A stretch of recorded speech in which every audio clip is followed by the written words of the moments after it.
computation on a cluster, then modify it a bit and explain how when you add Python to that, how PySpark works and interacts with core Spark that's running on Java virtual machines.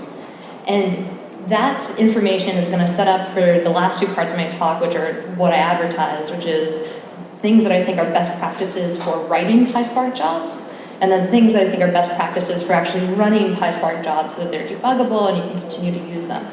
So, humor me while I explain some Spark and PySpark internals.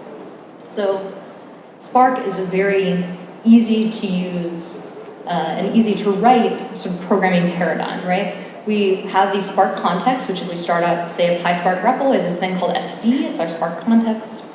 And on SC, we can create RDBs by, say, reading in a text file. So in this case, I'm reading a text file from HDFS into 4 partitions. This text file gets encapsulated as an RDB. So the first thing that's returned from sc.textfile is a pointer to a new RDB.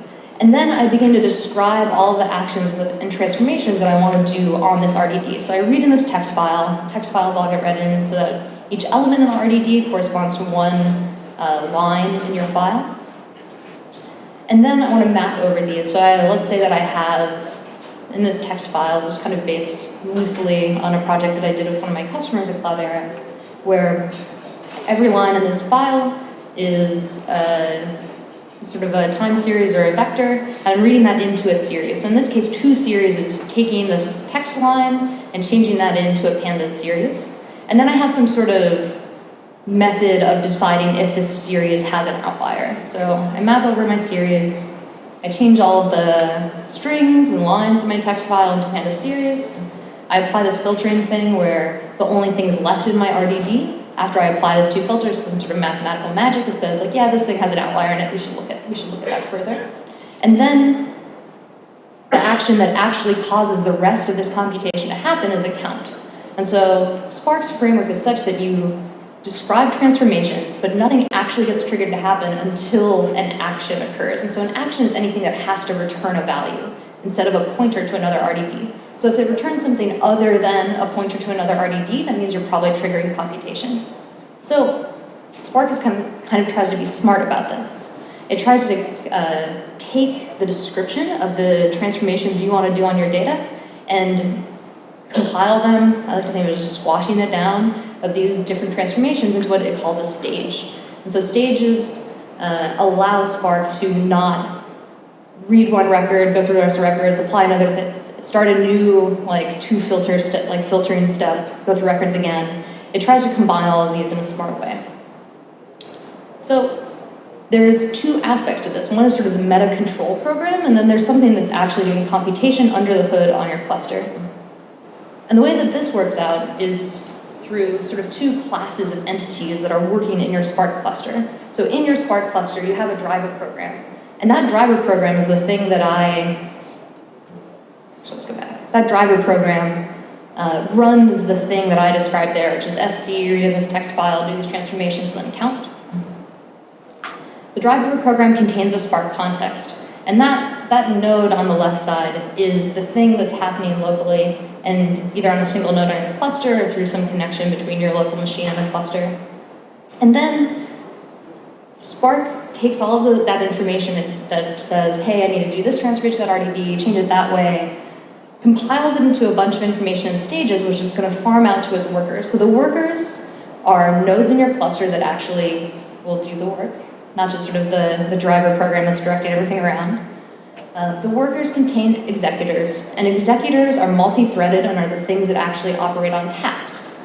Tasks correspond to partitions in your data set. So before, when I said, oh, I'm reading this file from HDFS, it has 4 partitions, this means that will correspond to 4 tasks in Spark. So this then gets more complicated when we add in Python to this world of Spark execution. So over here, each of these blue boxes corresponds to a node somewhere on our cluster, and they are also one-to-one with a Java virtual machine. And so at its core, Spark is written in Scala, runs on the Java virtual machine. And so the question now is, okay, we want to use PySpark. Probably one of the most exciting things about Spark are the different language bindings you can use. So how is it that Spark actually is able to interact with Python? So again, we have the same concepts of drivers and master nodes and worker nodes. So on the driver node, we again have the same JVM that is core to Spark and is a JVM that is running our driver program for Spark. And we're also sticking Python on the front, right? Or at least the front from our point of view as people that are using PySpark. So I write a PySpark job. This is written in Python. There's a PySpark Spark context that we're operating with. And somehow this is communicating with the JVM. So how does this happen? Well, the way that this works is that a connection is set up to transfer data between your Python process and your local node and a JVM that gets set up by this Python process. And so that is done with WebSockets as the sort of protocol. And Py4j is the program that on the front end lets you interact between writing a Python program and writing a Spark program. So Py4j is relatively simple to conceptualize what it does. Py4j lets you operate on things that are living in a JVM from Python.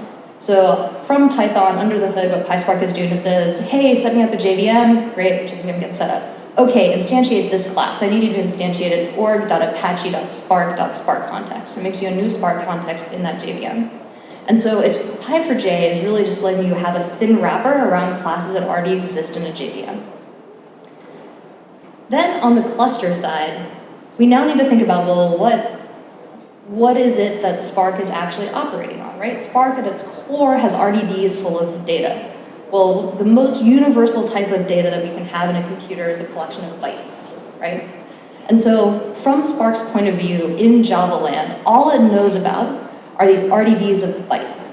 So out on the cluster, we have these Java executors, the tasks have data in them, and those tasks are only aware of bytes. But from our point of view, we've said that, oh, we have this Python RDD, and it is maybe a pandas series. So we need some way of going between Python objects and bytes.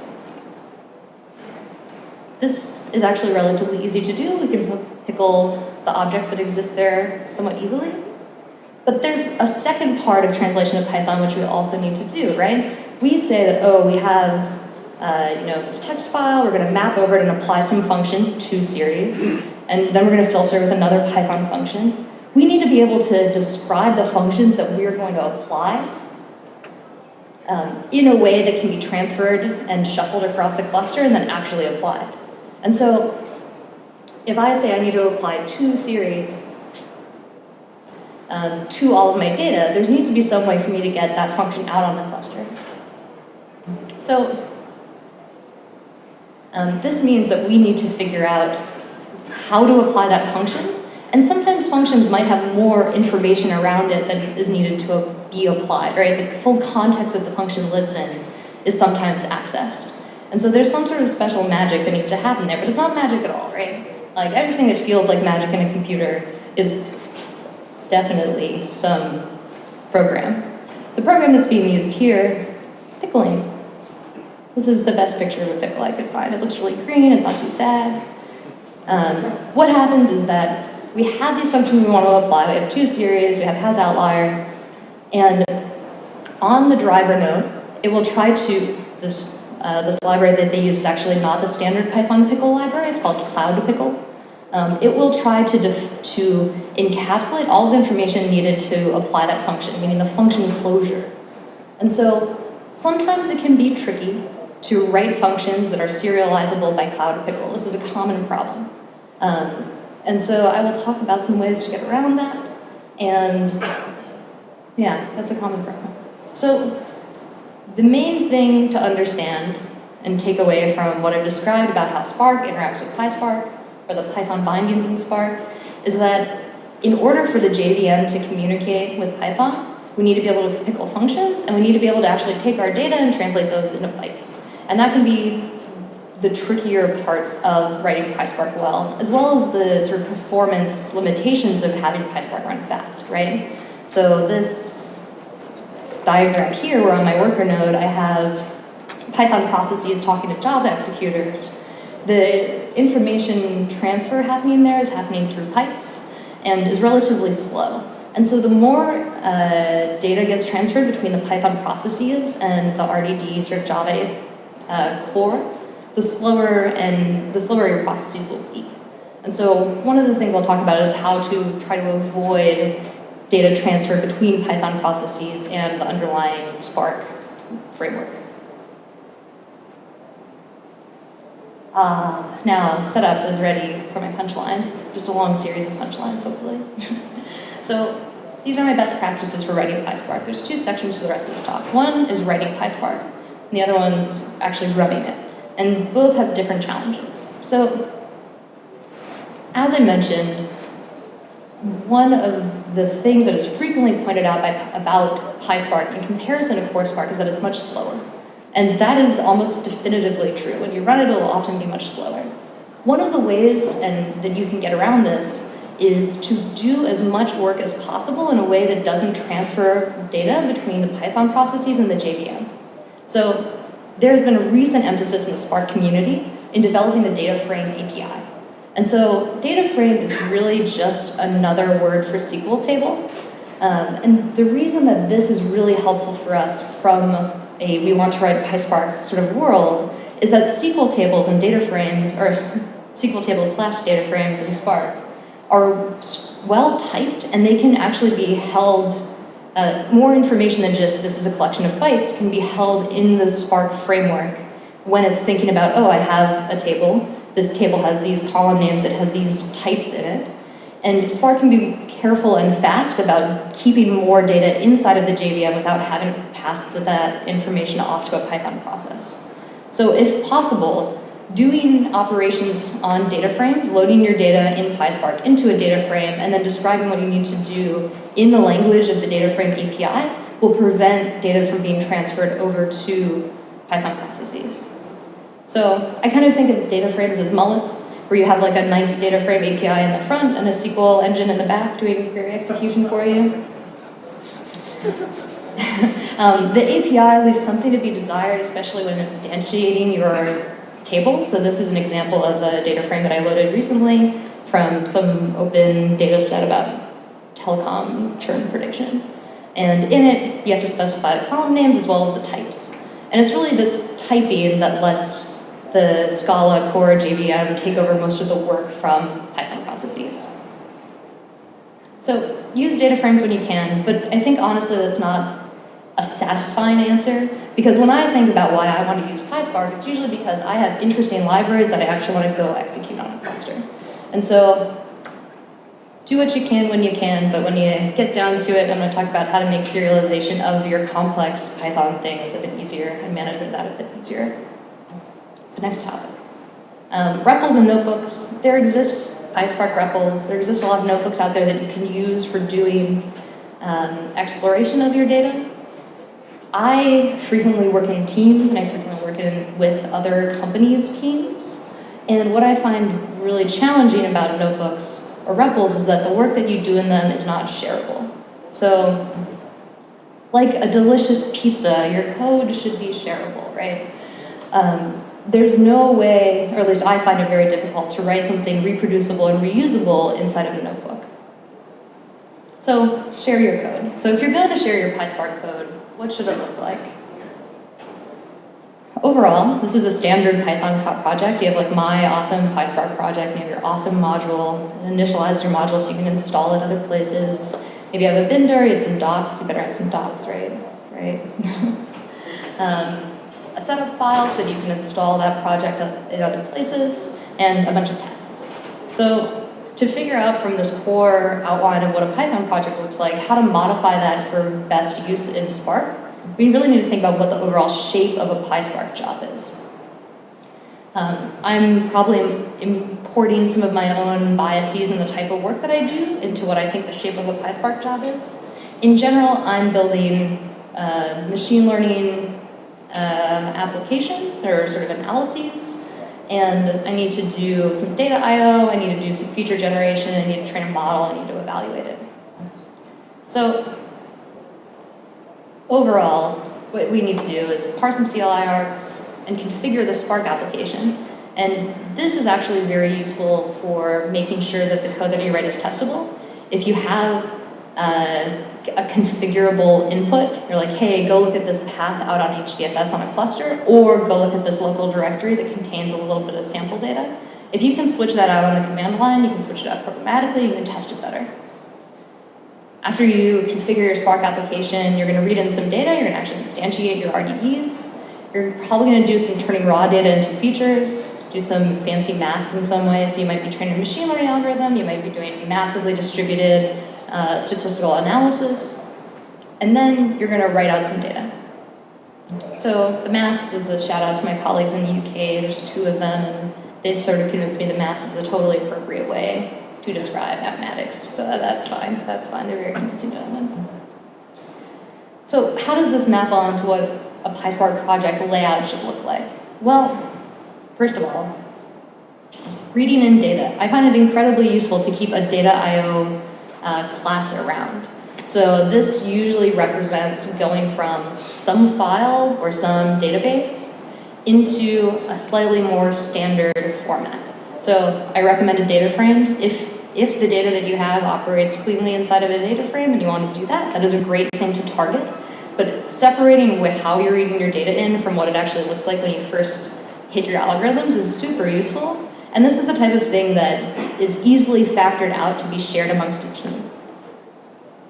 Similarly with features, and this is probably one of the most nefarious things that can happen inside of an organization where everyone has different featurization steps. And so they say, oh, this is maybe annual customer value, and you have 3 different people that have determined what the annual customer value is, but maybe they've all done it slightly differently. It can be incredibly useful if you factored your code out in this way to just contribute that featurization step back to some central code base in your large team so that you're all using the same sort of features and they all have the same semantic meaning and computed in the same way. Again, writing data out, we're going to do some data I/O, and then some modeling. And I think the modeling is probably the most specific, least templatable thing for me to try and describe to you. And so I would say data I/O and featurization, separate those out so you can refactor it and actually share that amongst your team as easily as possible. The way that I know that I've written reasonable code is that my main method that I use to actually launch my PySpark jobs looks really, really simple, right? I parse some arguments. I use those arguments to read in some data and then analyze. I'm like, analyze, really not a descriptive term, so apologies for that. But having a single function that encapsulates all of the operations you're going to do after data I/O means that you can integration test in some sense the data that you have around, or the pipeline that you have around, hopefully with some real data. So, writing testable code. I think first of all, the overall structure that I recommend, this is probably something you would fall into naturally, but it also lends itself very well to writing testable code. The most helpful thing that I think I will say in this entire talk, I mean, correct me if I'm wrong after this, but is you make your functions that you're going to apply in your cluster static. And so the build-up that I spent talking about pickling of these functions and being able to send them out onto your cluster and actually apply them, it can be very difficult to figure out if PySpark blows up and says, hey, this function isn't serializable. It doesn't tell you why. You just get an error. And then you're stuck there sitting looking at your code and like, well, what part of this isn't serializable? If you make your functions static, so use the static method decorator on your functions inside a class, what that means is that if you find that your function is not serializable, then something, either an object that you create inside of it or an object that you pass into it is not serializable, and you have it right there, and you're not looking generally in the context of your function. So at least lets you narrow down the scope of where your issue could be. Yeah.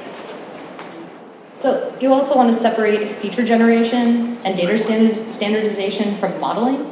And there's actually, I would claim, 2 reasons for this. More frequently than not, well, I'll start with the easier reason. The easier reason is that it's testable, you can make sure that your feature generation goes correctly and that your modeling step goes correctly and that semantically it means the correct thing. But then you also have this issue where Spark is meant to be an in-memory system and do as many of its operations without writing to disk as possible. I find it frequently, especially with very large shuffles, that it can be rather complex and difficult to do this.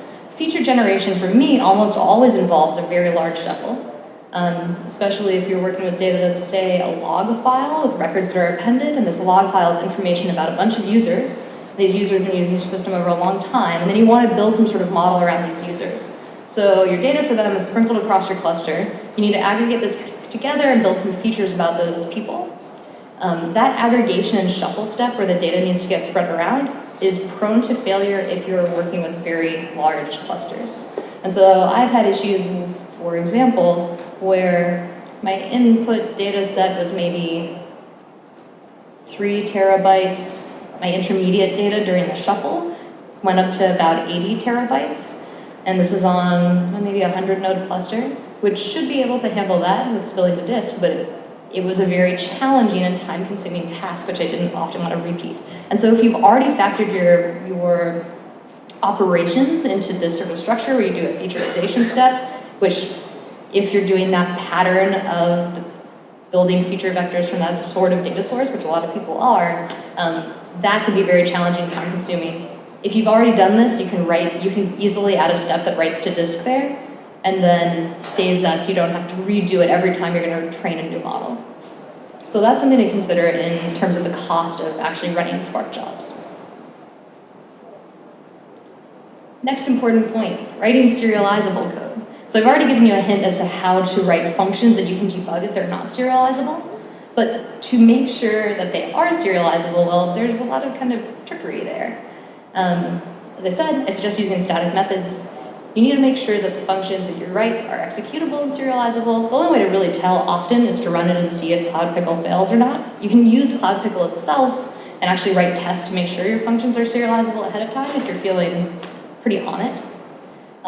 If you run into a problem where your function is not serializable, it's probably because you're trying to do something that is fundamentally not serializable. An example of this that's really, really common is something like sharing a database connection. So let's say in your driver program, you start up a database connection, and then you try to ship that off somewhere in a function onto your cluster. Database connections are not shareable in different contexts. You get to open it once from one specific place. And so the way that you can work around that in Spark, and I'm mentioning this because it's a very common pattern for working around this non-serializable issue, is to use something called map partitions, which allows you to have a setup step ahead of time in your map function. So say you wanted to open a database connection, look at some value in one of your records, and join with an outside database. What you would do is beforehand, you would set up, in the setup stage before map partitions launches, you would initialize your database connection. You would use that database connection in the logic that is actually applied during map partitions, and then you would close it down at the end. So a lot of things are impossible-ish, but this pattern can be used to work around it. Another strong recommendation that I have is that, as you'll see when I get to that actually running PySpark section, writing PySpark is a lot easier than running PySpark. And so you should really test as much as possible before you actually run your code on a cluster. Because first of all, debugging distributed programs is incredibly hard. My colleagues and I often joke that we're not paid to write Spark or write MapReduce. We're paid to debug it on 100-node clusters. And that is legitimately a difficult skill which you will learn while using this software. But the more that you can do to not debug on a cluster, the happier your life will be and the more free time to have in your personal life. Take your dog on a walk. So, I claim you should really test a lot.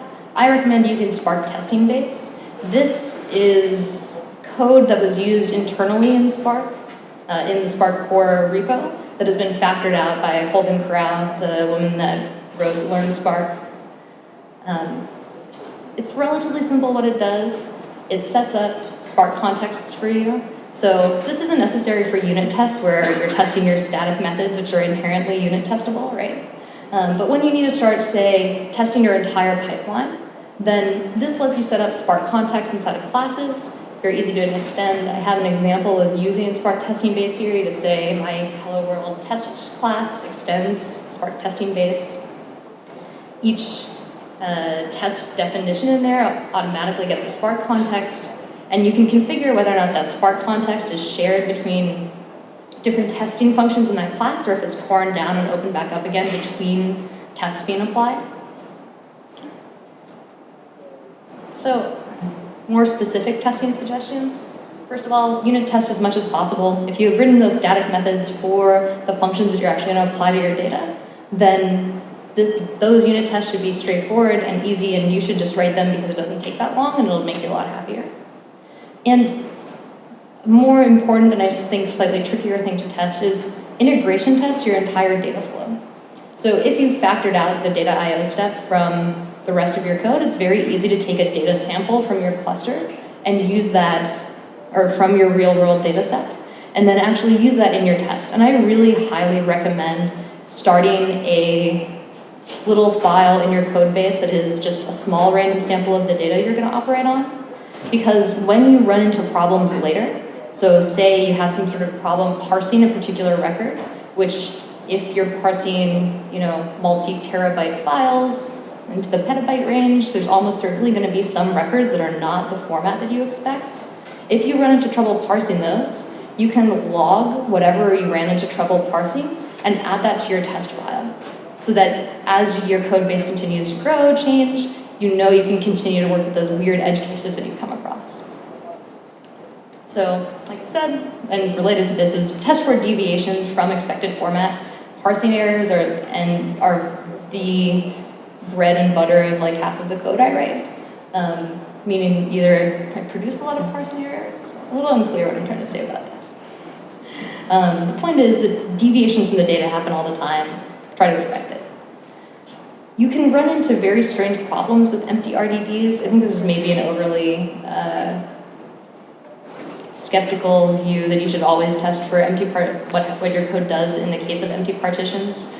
But if you want to be very rigorous and thorough with testing, test what your code does if your RDB suddenly has an empty partition because something weird might happen.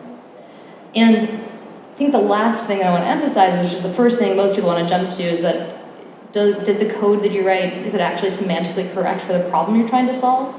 I would say this is something you're going to be concerned about anyway, so I want to drive it into your head that there are edge issues in making sure your code is serializable and that you can parse lots of different data formats and unexpected data formats. So, test your code, super important. Now, we know how Spark works, we know how PySpark works, we know how we should write the code, we go to actually run it. I think the trick about distributed frameworks for data processing, really absolutely all of them, is that it's really hard to run it correctly. There's a lot of data, there's a lot of resources and computers to manage, and there's so much variety in your data, usually in an unexpected way, that your code is going to fail in some usually spectacular way. I always get kind of excited when I do that. I remember the first time a sysadmin came up to me and he's like, "What are you doing to my cluster?" What do you mean, what am I doing to your cluster? He's like, "Well, let me show you what the CPU load is." And I walk over to it and he's like, "You're trying to melt it down. You are trying to melt it down." I still have, I think I made myself a little Girl Scout badge that day, tried to burn down a cluster. So running it is actually significantly harder than writing PySpark, which is why you should test. But now you've tested it lots, so you feel like you're ready, you're gonna go run it on a cluster. There's a few things we need to get familiar with. First of all, get really serious about logs. Log is my favorite. Y'all like it. So I always run my Spark applications in Yarn, using the Yarn cluster manager. And whatever resource manager or resource negotiator you use, you should definitely know how to find the logs for the workers for any application that you run. So if I launch a PySpark job, often what will happen is that in Yarn is it'll give you the application ID, and then if I want to go look at the logs from the workers, I can type in Yarn logs and just give it the application ID. Fun trick, you should almost certainly quiet down Py4j logging as well. This is something that SparkTestingBase does. So Py4j is used in the front end, and you will see logs in there if an error happens. And the way exceptions flow through the system usually means that you'll see some very strange Py4j logging if an exception gets thrown. And Py4j is often set to be at the debug level, which is way too noisy. You don't really want that. If you see Py4j logs, often what they'll say is, sent the message C. The next one says, sent the message F. And you're like, huh, this must be useful to someone, but it's probably not you, and it's probably not me. So quiet down Py4j. And going back to the integration testing of the entire pipeline, I really, really recommend thinking about error handling of parsing messages, or parsing records, parsing messages, any type of error handling. If you think something bad might happen there, okay, handle it, and log whatever it is that caused that. Because if you have a log of the input record that causes that error to be triggered, then you can use that information, add it back to that testing file that you have of all of your sample of your real world data, and then it can be a sample of your real world data plus the edge cases that you found in your data that have like triggered issues in your actual code and your PySpark execution. The simplest and most useful tip that I have for looking at logs and trying to understand what went wrong and how to fix it is usually logs are really long, and so you'll go to the end and you start scrolling up and you'll see the first exception. So like, oh, this must be it. Yeah, this is the thing that caused this. This is the first exception that I see. This is usually the very last exception that got thrown, and often there's underlying issues that cause other parts of the system to throw exceptions. And so what I recommend doing is trying to find the first exception that gets thrown, not the one at the very end. So like I said, everyone goes to the bottom and tries to scroll up. Like keep going up until you find the very first exception that gets thrown, and then try and follow the logic of what failed along the way. And look at both the Python and Java stack traces. I cannot, so the hardest thing about giving this part of the talk is that I want to say that like, oh yes, you'll always see the right error in the Python stack traces and the Java ones. And honestly, depending on the problem, it can be in either. So while you might be writing Python, you might still be forced into a position where you need to understand a Java stack trace. So be aware of that. Have a buddy, have a friend. Now, you should also know your environment, right? We have all of these functions that we write in our local node and are installed in our local libraries that we hope to actually execute on a cluster. So if you're going to be running Python on a cluster, you really need to think about actively managing the packages and dependencies that you're going to use.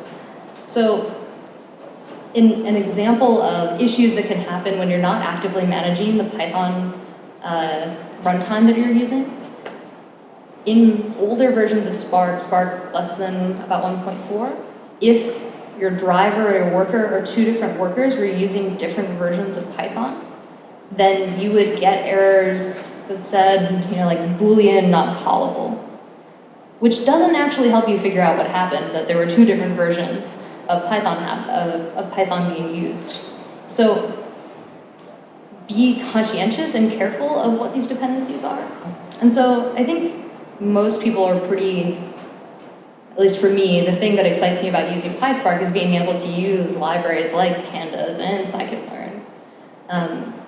And in this case, I have my toSeries function uses pandas, which implies that I actually need to have pandas installed on my cluster, right? Because this function is going to be applied to data that is out of my cluster and by Python processes that are on my cluster. And if I just use the default system Python that exists on my cluster, it's almost certainly not going to be installed. So think about managing your Python environments. There's a few ways that you can do this. There's certainly commercial companies that are trying to help people manage Python dependencies on a cluster. And I have a blog post that exists. There's a link at the bottom there. I'll put these slides online.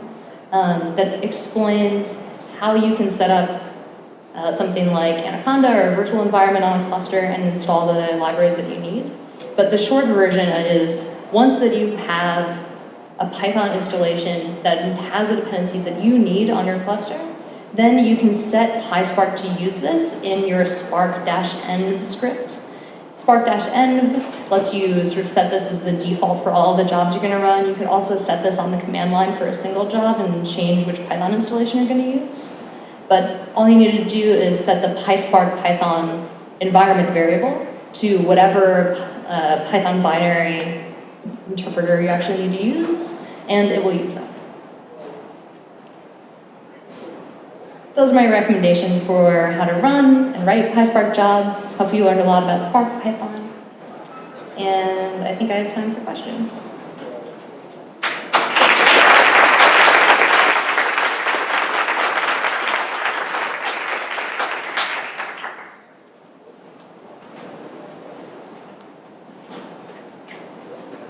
Yes? So I know that at least your IBIS version of Cloudera is working on Python to LLVM transformations. Python Scala what? Python to LLVM feature compilation. Yeah. Do you know if PySpark has been in this direction at all? Okay, so to repeat the question, the gentleman over here pointed out that my company is helping Wes McKinney, the creator of Pandas, create a library called IBIS, which is a DataFrame API for working with distributed data via Impala. So one of the reasons IBIS is very fast is that they're working on a Python LLVM compilation where you can go from Python to the LLVM intermediate representation. So the question was, is PySpark working on something like this? Talking with Spark developers and people core to the Spark community, they're definitely thinking in this direction. It's definitely been realized that one of the major issues of using a data framework that operates on arbitrary objects in the JVM is that you can't easily manage memory, you can't easily manage pointers. They want to have something that's a lot closer to C or to LLVM where you know, okay, I have this integer, it takes up this many bytes.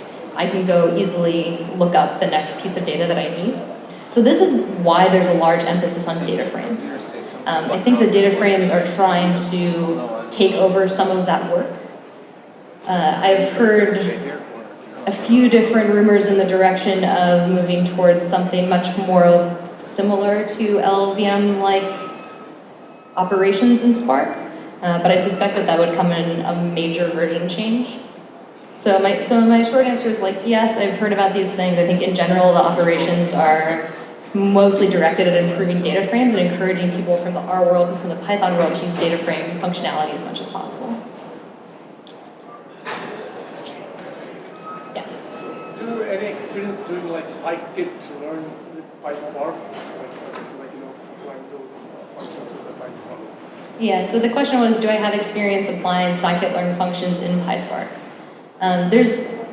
Yes, but probably not in the way that you want.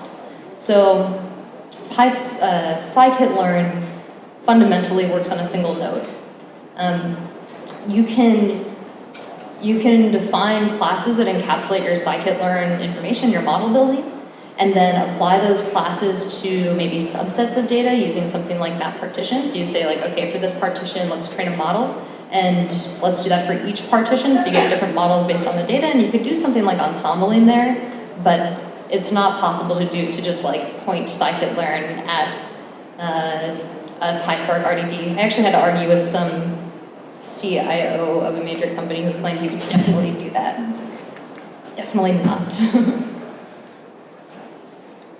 Yeah. So the Hadoop and MR is for the commodity hardware, right? So can Spark can be run on the same hardware, the commodity hardware, or is it require the high quality?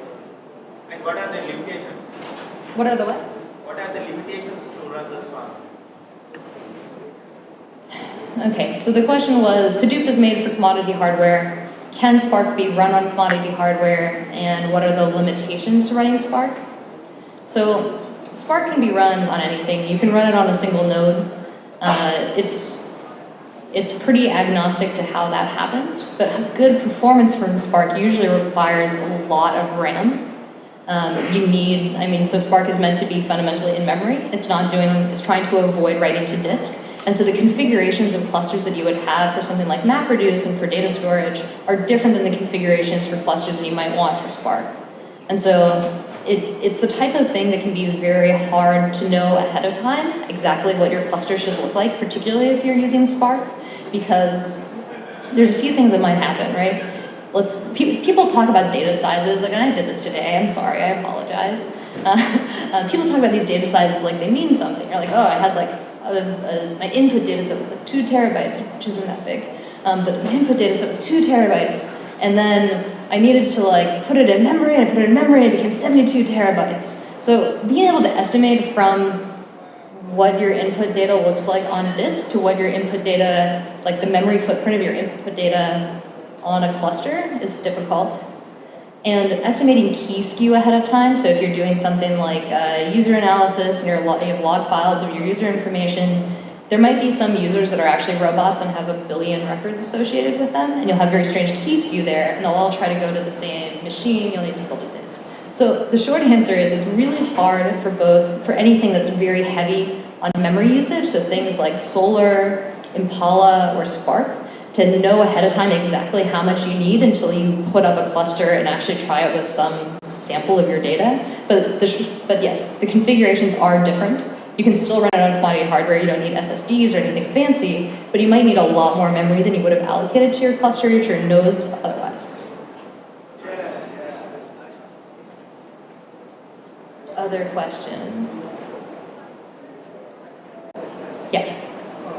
Relative to, if you consider two use cases, data munging and ETLs versus machine learning and modeling, where do you see the trends in Spark going? The first or the second use case?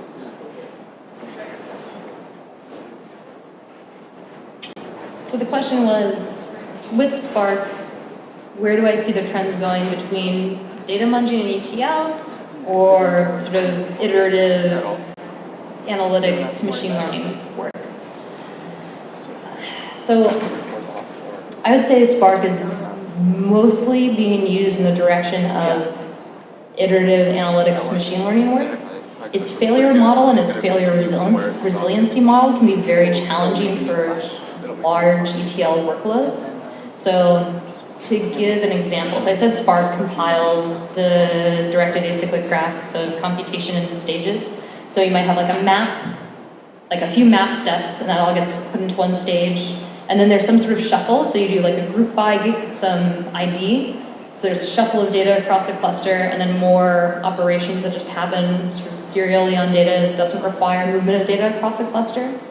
If a task here on that like last step fails, and you haven't at some point checkpointed or cached that RDB, that segment of data needs to trigger execution from the beginning again. And so it'll start reading in the portions of the file that things are associated with it, but if there was a shuffle, it might need to read in the entire file again. The entire file, meaning like a huge distributed file. And so issues like that and its recovery model make it pretty challenging for really large ETL jobs. And I think another aspect of Spark that makes it harder to use for ETL is that you don't have the same multi-input or multi-output API that you do with MapReduce. So if you need to, if you want to write out 5 different things from an RDB, then you should probably checkpoint it and write out 5 different things. Whereas in MapReduce, there's different ways that you can sort of manipulate the API to write to a few different outputs. And so complex ETL logic ends up being a little bit harder in Spark. I definitely know companies that are moving some of their ETL to Spark because it's significantly faster, but it sort of depends on the overall characteristics of the problem and how much data they're trying to move at once, and if there's a big shuffle, and so on.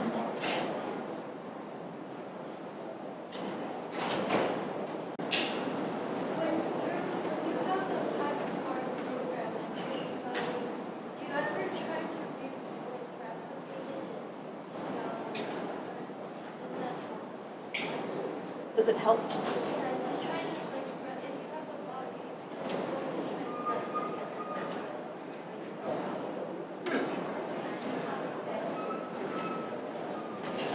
So the question was, if you have a PySpark program, does it help to try to replicate your code in Scala if you already have a bug in Python?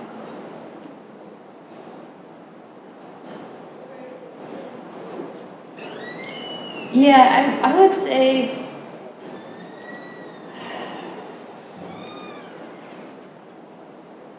I don't think I've ever tried that as a strategy.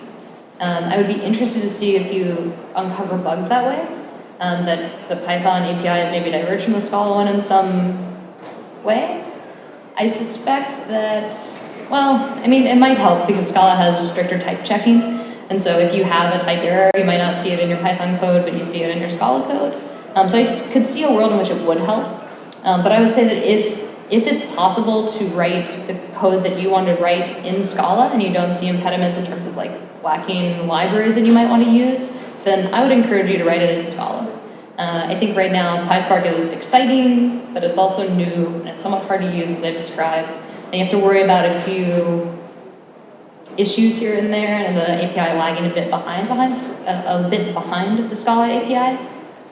And so unless you're trying to use scikit-learn or pandas or something, or you just don't know Scala and you don't want to learn and you don't want to learn the build tools, then if you have the opportunity to write in Scala, like I personally write in Scala very frequently, but when I work with customers that are very adamant about they want to use Python, they want to use PySpark, then I do things like actually use it and figure out how to use it well, and then talk to people about how you can use it well. There's like 5 minutes left. Energy's kind of waning. I'm going to be around. I'll be up here. We can talk, and then I'll go out there and we can talk. And thank you for listening.